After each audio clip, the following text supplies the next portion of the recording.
કેનેડામાં લિબરલ પાર્ટીની લીડરશિપની રેસમાં અને આગામી વડાપ્રધાન બનવાની રેસમાં રહેલા ભારતીય મૂળના કેનેડાના ભૂતપૂર્વ સાંસદ રૂબી ઢલ્લાએ અમેરિકન ટેરિફના મુદ્દાનો ઉલ્લેખ કરીને પોતાની ક્ષમતા વ્યક્ત કરી છે.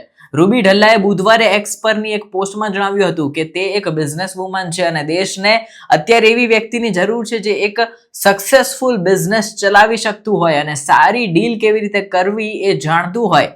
રૂબી ઢલ્લાએ દાવો કર્યો હતો કે અમેરિકન રાષ્ટ્રપતિ ડોનાલ્ડ ટ્રમ્પ સાથે ટ્રુડોની ટીમ જો વાત કરવા પહોંચી તો કશું જ મેળ નહીં પડે. એના માટે રૂબી ઢલ્લા જેવા નેતૃત્વવાળા લીડરની જરૂર છે. તમને જણાવી દઈએ કે રૂબી ઢલ્લા એક હોટેલિયર પણ છે.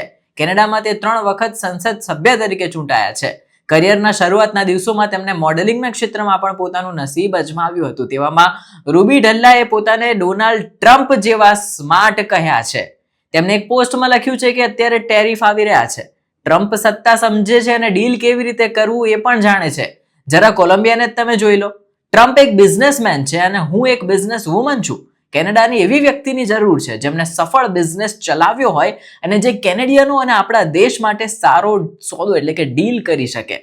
ટ્રમ્પ ટ્રુડોની ટીમ અથવા તો જૂની સંસ્થામાંથી કોઈને પણ સાંભળશે નહીં. આપણને પરિવર્તનની જરૂર છે તો આપણે વાસ્તવિક પરિવર્તન લાવીશું.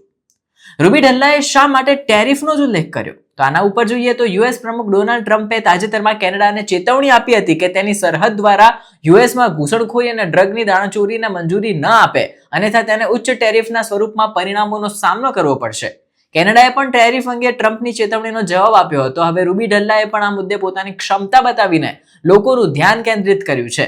ટ્રમ્પ અને તેમના બિઝનેસમેન હોવાની વાત કરીને તેમને એ બતાવવાનો પ્રયાસ કર્યો છે કે જો તેઓ સત્તામાં આવશે તો ટેરિફનો મુદ્દો પણ ઉકેલાઈ જશે. એટલે કે ટ્રમ્પની જોડે જો ડીલ કરે એવી કોઈ લીડર હોય તો ટ્રમ્પ જેવી નીતિ ધરાવતો બિઝનેસમેન માઇન્ડસેટ વાળો લીડર હોય. એટલે કે રૂબી ઢલ્લાએ કીધું છે કે જો ટ્રમ્પ બિઝનેસમેન છે તો હું પણ કેનેડાની ટ્રમ્પ એટલે કે બિઝનેસ વુમન છું. અમે બંને મળીને એક પ્રોપર ડીલ ઉપર આવીશું એવો બીજો નવો વાયદો તેમણે કરી દીધો છે.